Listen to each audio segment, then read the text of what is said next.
I guess the last time you'll hear good afternoon. My name is Dr. Rose Gubitosi-Klug, and I'm a pediatric endocrinologist at Rainbow Babies and Children's Hospital in Cleveland, Ohio. I want to begin by thanking Congresswoman Fudge and the other Congress members and staff for having us here today, and thank you for sticking around, because I will be brief with my comments, and the real story here is Selena's.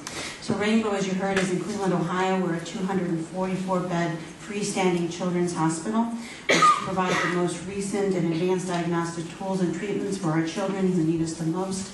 In addition, while we're set in an urban setting, our primary care practices serve both urban and Appalachian areas of northeastern Ohio. Next slide, please.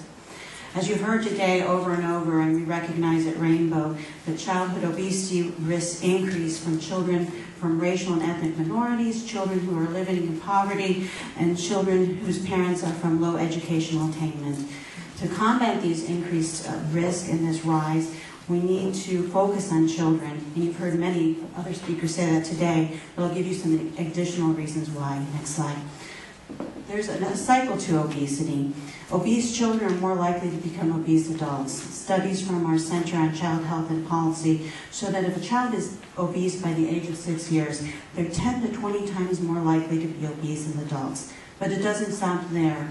Parental obesity leads to childhood obesity. And this cycle, as we term it many times in medicine, is a vicious cycle. So to break this cycle, we need to focus on children. The other comments that the speakers have made today, while we typically thought of the increased health risks with regards to high blood pressure and type 2 diabetes to again be adult disorders, we're seeing these disorders and these increased health risks in our children. At Rainbow, we've seen children 8, 9, 10 years of age, and you heard earlier today down to the age of 4 years diagnosed with type 2 diabetes. So we need to focus on children's, and children's hospitals specifically need to rise to this call. And so to break the cycle, we have developed programs aimed at prevention, treatment, and research. Next slide, please. So prevention needs to focus on not just the child, but the entire family. And we need to involve all of these community groups in the process. We recently received an award from the Center for Disease Control to build our outreach programs and to make a center focused on childhood diabetes, activity, and nutrition. We're starting to do some of these programs that you heard, go out to the schools and give specific workshops to some of the nurses at these schools so they can counsel their students and refer to us students that are at high risk for diabetes earlier than normal. In addition, we're partnering with other people in the community. One unique initiative is working with the Cleveland Public School Systems to start a curriculum to build health literacy, starting at the pre-K and kindergarten level, in hopes that we can impact them for a lifetime. Next slide, please. Treatment, again, needs to have a comprehensive approach, focusing on the child as well as the family. And it needs to be, as you've heard over and over today, accessible. The programs like our Healthy Kids and Healthy Weight program take a multidisciplinary approach to weight management. Children and their families are given advice and education on nutrition, on physical activity, and they also see a psychologist for help with behavior modification relating to their eating. We've made this so far free of charge so that all families, regardless of their demographics, socioeconomic status, have access to this program. And it's recently been recognized as a best practice by the U.S. Preventative Task Force. And next slide. But as you've heard, the result is that we have many children out there who are obese and who have type 2 diabetes. And so the research focus has to be on preventing lifetime complications of the diabetes. And so and the reality is that treating adults with type 2 diabetes is not the same as treating children with type 2 diabetes. So we're part of a landmark study that's funded by the National Institute of Health. It's called the Today Study, the acronym, but looking into treatment options for type 2 diabetes in adolescents and youth. And this focuses on all of the minority groups you have here today. 70% of the children, or 700 children in the program enrolled, are from Hispanic, Native American, African American groups. So while the study will try to investigate the best treatment options, we'll also investigate why are these minorities so susceptible across multiple generations, which speaks to us medically as there is a genetic cause or background to this disorder. And so it's important to note that these three programs focusing on prevention, treatment, and research really overlap and work together. And now I will turn the podium over to Salena, who will tell you her success story in managing and overcoming her own childhood obesity and type 2 diabetes. And you can put up the next slide, actually. So Selena's also graciously provided us with some before treatment pictures. So they always say a picture speaks 1,000 words.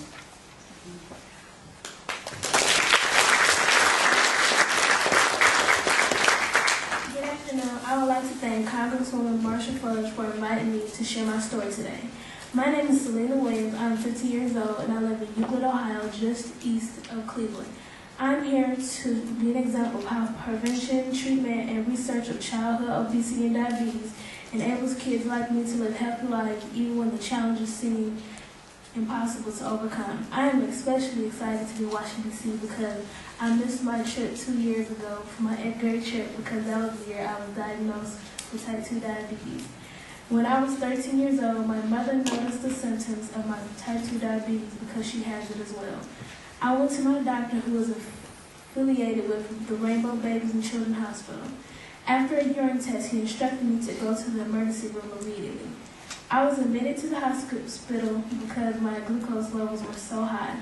We didn't believe this was happening because type 2 diabetes was not as common as in young people as compared to adults, although now more children are developing it even before.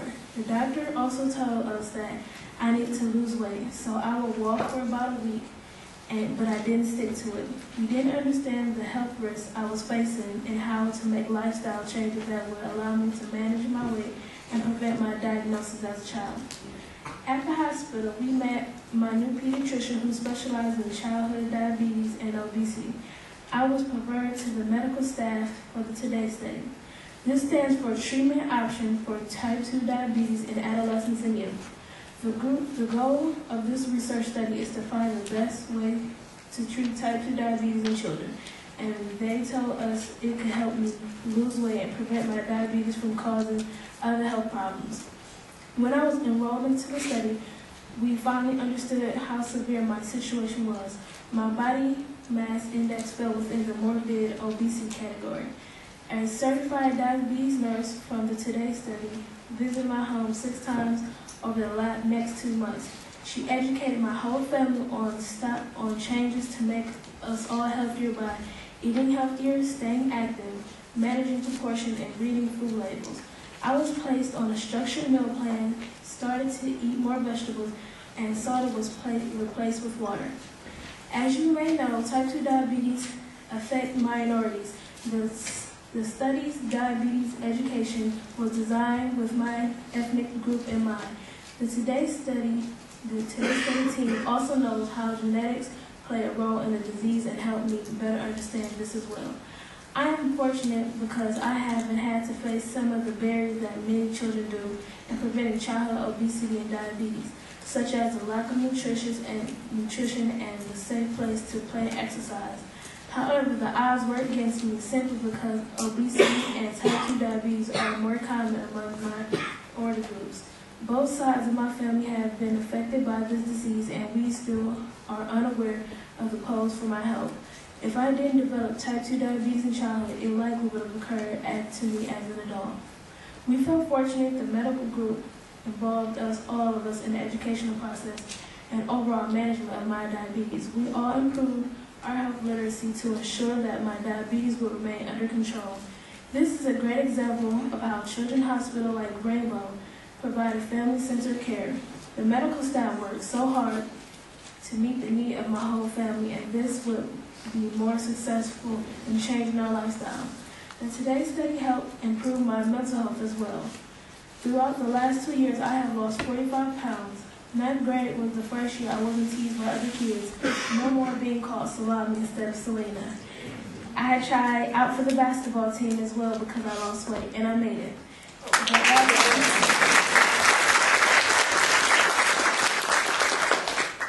This is the first time I felt good about exercising and understood its benefits. I was so tired after practice that I would go to bed earlier to get a good night's rest and wake up feeling more energized because of a good night's rest before.